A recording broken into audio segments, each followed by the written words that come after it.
Before you stop to help someone on the road at night, ask yourself one question. Do you really know who you are helping? Paul was just a man trying to get home to his family. He worked in the city as an accountant, married to Jane for 8 years, 2 beautiful children, Emma and Ben. Every Friday evening, Paul drove 3 hours from Lagos back to his hometown, Riverside, to spend the weekend with his family. This Friday was no different. He left the office at 5 p.m. and headed to the car park. The traffic was terrible as always, but Paul didn't mind. He was going home. That thought alone made him smile. By 7:30 p.m., he was finally on the expressway. The road was long, dark and lonely. Street lights flickered weakly. Most drivers avoided this route at night, but Paul had been using it for years. He knew every turn, every pothole. At exactly 8:45 p.m., Paul's phone rang. It was Jane. "Hello, my love," he answered, smiling. "Baby, where are you? The children are waiting. Emma keeps asking when Daddy will arrive." Paul chuckled. "Tell her Daddy is almost home, just about 40 minutes away. Drive safely, okay? I love you. I love you too. See you soon."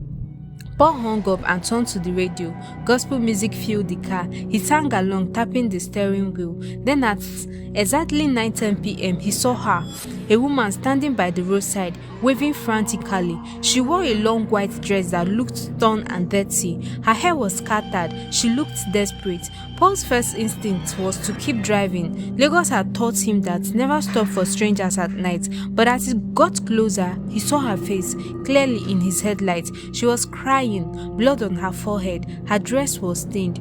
Paul slowed down. His conscience wouldn't let him drive past. What if she was really in danger? What if something terrible had happened? He stopped the car about 10 meters away from her. The woman ran towards him limping. Paul rolled down his window halfway. "Madam, what happened? Are you okay?" She was breathing hard, eyes wide with fear. Please help me. They are coming. They will kill me. Please, I beg you in the name of God." Paul looked around. The road was empty, dark, silent. "Who is coming? What happened?" "Kidnappers. They took me from my car. I escaped. Please, just take me to the next town. Please, sir, I'm begging you."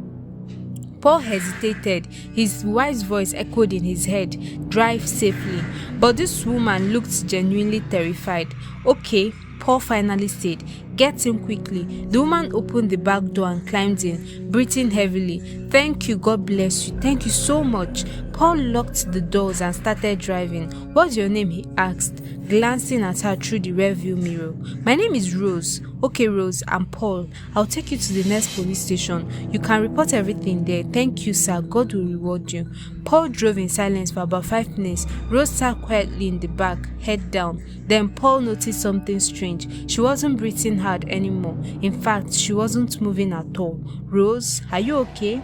No response. Paul glanced at the mirror again. Rose was staring at him, not blinking, just staring. Her face had changed. No more tears, no more fears. Just cold, blank stare. Paul's stomach tightened. "Rose?" She smiled slowly, and that smile, it wasn't human. "You should have kept driving, Paul." Paul's blood went cold. Before he could react, Rose moved fast, too fast. She lunged forward, wrapping her arms around his neck from behind, pulling him back against the seat. Paul gasped, struggling. What are you? Stop the car," she screamed in his ears. Paul's hand shook on the wheel. The car swerved. "Stop it now or I'll break your neck." Paul slammed on the brakes. The car screeched to a halt. Before Paul could unlock the door and run, Rose pulled out a syringe from her dress and jabbed it into his neck. Paul felt the cold liquid enter his bloodstream. No, his vision blurred. His body went numb.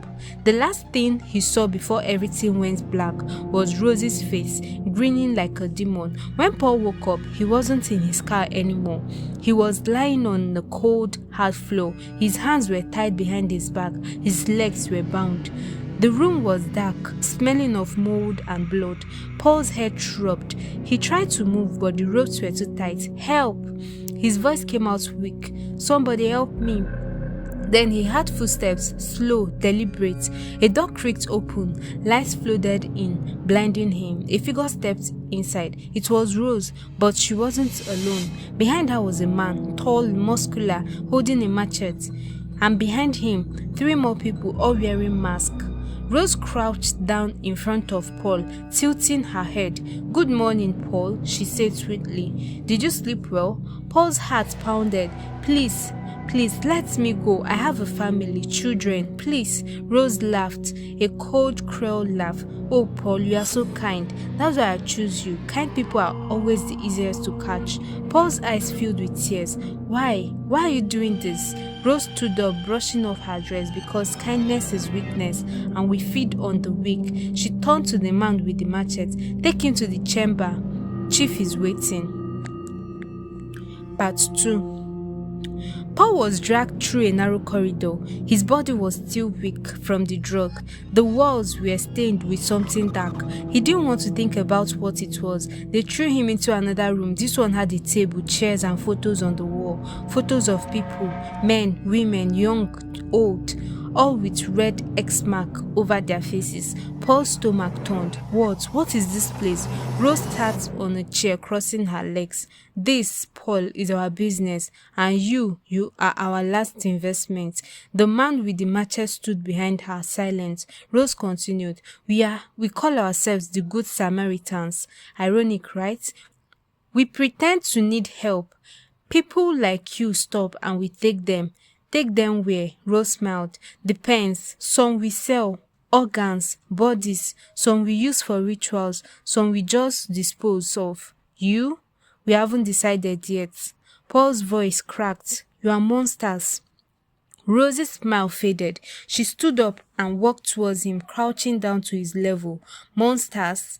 Paul, we are survivors.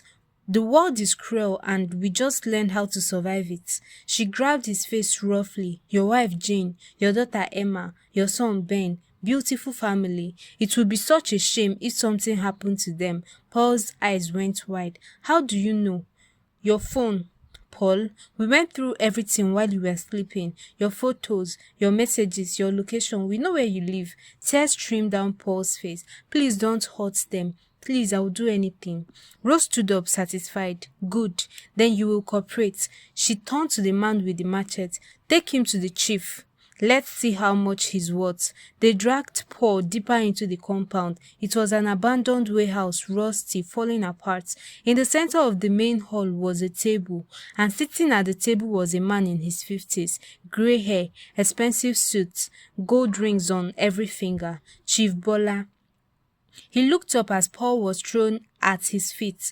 "Ah, Rose, you've brought me another one. Good girl." Rose bowed slightly. "Yes, Chief. This one is special. He's an accountant, has a family, clean record." Chief Bola stood up, walking around Paul like a predator circling prey. "Accountants? Eh? Smart man. Those are the ones who fetch the highest price."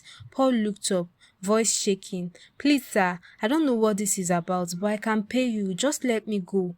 Chief Bola laughed. "Pay me? With what? Your salary?" "Paul, you don't understand. You are not here to pay. You are here to be paid for." He snapped his fingers. A woman brought a laptop. Chief Bola opened it and turned it towards Paul. On the screen was a list. Names, ages, prices. Paul's name was already there. Paul, age 34, accountant, healthy, price 15 million naira. Paul's heart stopped. "You are selling me?" Chief Bola smiled. "Not just selling, auctioning. We have buyers all over West Africa. Some want organs, some want slaves, some want other things. Highest bidder wins." Paul's vision blurred with tears. "This can't be happening." Chief Bola closed the laptop. "It is happening, Paul, and the auction starts in 48 hours. Until then, you will stay here, alive, fed, healthy. We need you in good condition." He turned to Rose. "Put him in the cage and make sure he doesn't try anything stupid." Paul was locked in a small metal cage, barely enough room to sit. Around him were other cages, each one holding a person, a young woman, an old man, a teenage boy. All of them silent, broken.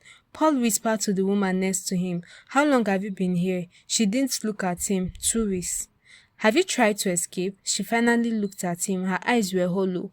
3 people tried. They were shot. We had the gunshots. We never saw them again. Paul's hope shattered. That night, Paul couldn't sleep. He thought about Jane, Emma, Ben. Were they looking for him? Had they called the police? Then he heard a sound, a phone ringing. It was coming from Rosie's pocket. She was sitting nearby, half asleep. Paul's heart raced. If he could just get that phone, he waited, watched, prayed. Part 3. At exactly 2 a.m., Rose fell into a deep sleep. Paul had been watching her for hours. The key to the cages hung on her belt. It was now or never. Paul whispered to the woman next to him, "Help me, please." She looked at him terrified. "If we try, they will kill us. If we don't try, we are dead anyway." She hesitated, then nodded. Together they made noise, shaking the bars just enough to make Rose stir. Rose groaned, stood up and walked over to their cages. "Shut up," she hissed. That's when Paul grabbed her wrist through the bar. Rose screamed, but Paul held tight. The woman reached through her cage and grabbed Rose's other arm. Rose struggled, but they were desperate. Paul managed to pull the keys from her belt. He unlocked his cage, then the woman's, then the others. Rose tried to run, but Paul tackled her. "You are not going anywhere." The teenage boy grabbed the metal pipe and hit Rose on the head. She collapsed. Paul grabbed her phone. He called the police. "Please, we've been kidnapped. We are in an abandoned warehouse on." Before he could finish, gunshots rang out. Chief Bola and his men had the commotion. "Run!" Paul screamed.